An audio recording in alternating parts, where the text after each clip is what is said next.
जब भी कोई बिजनेस या कारोबार स्टार्ट किया जाता है तो स्टार्ट में अपने क्लाइंट्स को ज़्यादा फ़ायदा दिया जाता है और अर्निंग हमेशा जो है वो कम की जाती है। बिल्कुल इसी तरह गवर्नमेंट ऑफ तुर्की ने भी जब सिटीजनशिप और रेजिडेंसी का प्रोग्राम अनाउंस किया तो बहुत ज़्यादा फैसिलिटेट किया उन इन्वेस्टर्स को और उन विजिटर्स को जो यहाँ तुर्किया के अंदर आके सेटल होना चाहते थे।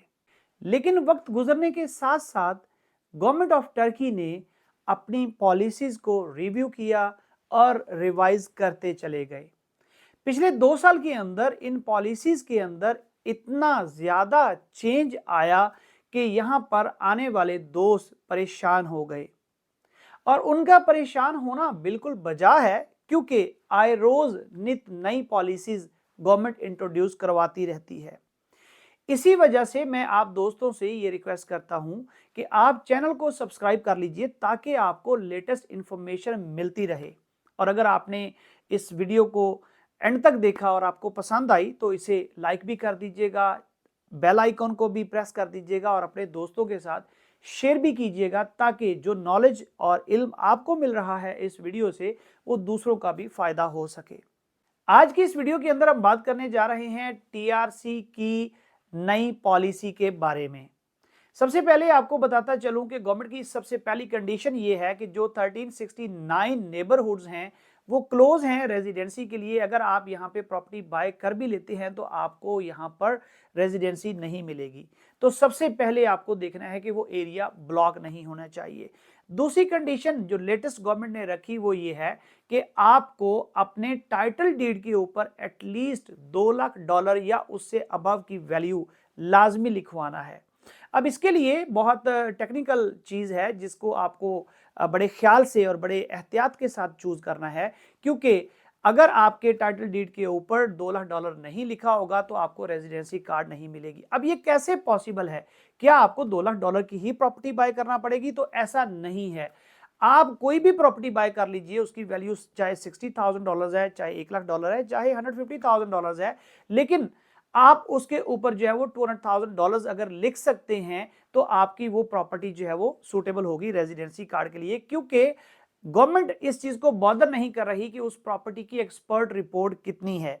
अब टाइटल डीड के ऊपर $2 लाख लिखने की जो कंडीशन है इसे फुलफिल करना इतना आसान नहीं है, क्योंकि यहां पर यह कंडीशन है कि कोई भी सेलर अगर अपनी प्रॉपर्टी 5 साल से पहले बेच रहा है तो जो करंट वैल्यू टाइटल डीड के ऊपर लिखी हुई है, लेट्स सपोज वो $50,000 है, तो अगर 5 साल से पहले वो बेच रहा है, $2 लाख की वैल्यू ऊपर मेंशन कर रहा है, तो जो $150,000 है वो उसका प्रॉफिट कंसीडर होगा और उस प्रॉफिट के ऊपर उसे गवर्नमेंट को गेन टैक्स पे करना पड़ेगा। अब ये जो गेन टैक्स है ये कोई भी पे नहीं करना चाहता, तो इसलिए सबसे पहले ये जरूरी है कि आप वो प्रॉपर्टी ढूंढिए जो कि 5 साल के अरसे के अंदर जो है वो ना बिकी हो, ताकि आप उसके ऊपर जितनी भी वैल्यू लिखना चाहें वो लिख सकते हैं। अब यहाँ पे बहुत सारे दोस्त जो है वो इस बात पे भी कंफ्यूज हो जाते हैं कि हम ऐसा करते हैं कि 50,000 या 60,000 या $100,000 की प्रॉपर्टी बाय करते हैं, उसके ऊपर हम $200,000 लिख लेंगे जो कि 5 साल के अरसे के बाद बिक रही होगी, $200,000 लिख लेंगे और बाद में हम उसे जो है वो सिटीजनशिप के लिए भी यूज कर लेंगे। तो ऐसा नहीं है। सिटीजनशिप के लिए जो गवर्नमेंट की कंडीशन है वो 3-4 है। सब नंबर 1 कि आपके टाइटल डीड के ऊपर जो अमाउंट है बाइंग वो पूरी लिखी होनी चाहिए। नंबर 2 आपकी दोविज आलम बेलगेसी जो है उसकी एग्जैक्टली होनी चाहिए। नंबर 3 उसकी एक्सपर्ट रिपोर्ट उतनी या उससे ज्यादा की होनी चाहिए और फिर आप वो जो प्रॉपर्टी है उसे सिटीजनशिप पर्पस के लिए यूटिलाइज कर सकते हैं। रेजिडेंसी के लिए गवर्नमेंट ने थोड़ी आपको छूट दे दी कि आप एक्सपर्ट रिपोर्ट जो है उसको बॉदर ना कीजिए, आपकी दौवीज होनी चाहिए, आपकी प्रॉपर्टी टाइटल डीड के ऊपर जो है $200,000 लिखा होना चाहिए और वो ब्लॉक एरिया के अंदर नहीं होनी चाहिए। ये जो 2-3 चीजें हैं इन्हें अगर आप फुलफिल कर लेते हैं तो आपको जो है वो आसानी से रेजिडेंस कार्ड जो है वो मिल जाएगा। अब इंपॉर्टेंट बात यह है, आप सिर्फ इस्तांबुल को ही पूरा टर्की कंसीडर ना कीजिए। ये बिल्कुल, अगर कोई दोस्त ऐसा सोचता है तो मैं ये समझता हूं कि ये उसका जो विजन है वो बड़ा लिमिटेड है। उसे ये पता होना चाहिए कि इस्तांबुल इतना सा पोर्शन है पूरे टर्की का, पूरा टर्की जो है वो ओपन है और जो दोस्त यहाँ पे माइग्रेट होके आना चाह रहे हैं, जब वो अपने कंट्री से यहाँ पे आ रहे हैं तो उनके लिए कोई डिफरेंस नहीं है वो अनकरा, इजमिर, बुरसा, अंतालिया या इस्तांबुल में रह रहे हैं या वो आफ्यून में या स्पार्टा में रह रहे हैं या वो कुनिया में रह रहे हैं।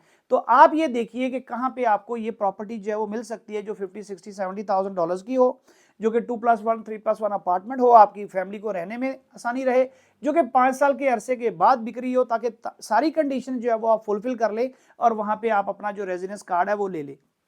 याद रखिएगा, वो दोस्त जो यहाँ पर सेटलमेंट के लिए आ रहे हैं, वो ये समझते हैं शायद हम इस्तांबुल में रहेंगे तो हमारा कुछ सोर्स ऑफ इनकम जनरेट कर लेंगे। तो टीआरसी के ऊपर आप जॉब तो कर नहीं सकते लीगली। आपको अगर अपनी कंपनी रजिस्टर करवानी है, उसके ऊपर आप अपना जो है वो बिजनेस कर सकते हैं। कंपनी रजिस्टर करवा के आपको वर्क परमिट लेने की जरूरत नहीं है, आप उसके ऊपर अपना बिजनेस कर सकते हैं। कोई भी बिजनेस जो लीगल है वो आप कर सकते हैं। तो वो जो बिजनेस आप करना चाहते हैं, वो जरूरी नहीं कि आपका इस्तांबुल में ही आप करें, आप वो दूसरे सिटीज में जो है वहां पे भी कर सकते हैं। मैं आपको एडवाइस करूंगा कि इस्तांबुल को अपने माइंड से रेजिडेंस कार्ड के लिए, माइग्रेशन के लिए निकाल दीजिए और दूसरे सिटीज का रुख कीजिए। और वो जो सिटीज जिनको मैं आपको रिकमेंड कर रहा हूं, उनमें ये बड़े सिटीज कोई भी नहीं है। जैसे आपका इस्तांबुल है, बुरसा है, अंतालिया है, यलोवा है, इजमिर है, कोजाली है, अंकरा है।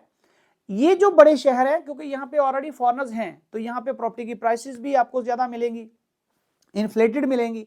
दूसरे शहर जैसे मैंने अभी जिक्र किया, स्पार्टा है, आपका कुनिया है, आपका आफ्यून है, ये जो एरियाज हैं, यहाँ पे आप तशरीफ लेके जाइए, यहाँ पे एक्सप्लोर कीजिए। यहाँ पे भी सारी बेसिक फैसिलिटीज वही हैं, यूनिवर्सिटीज भी हैं, स्कूल भी, कॉलेजेस भी, हॉस्पिटल्स भी, पार्क्स भी, पब्लिक ट्रांसपोर्ट भी, सब कुछ आपको जो है वो मिलेगा।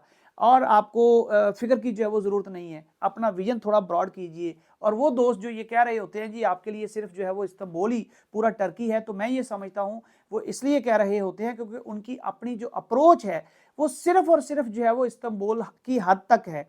उनका अपना पोर्टफोलियो, उनकी जो सर्विसेज हैं, उनकी लिमिटेशन है इस्तांबुल की हद तक, इसलिए वो आपको ये मशवरा जो है वो दे रहे होते हैं।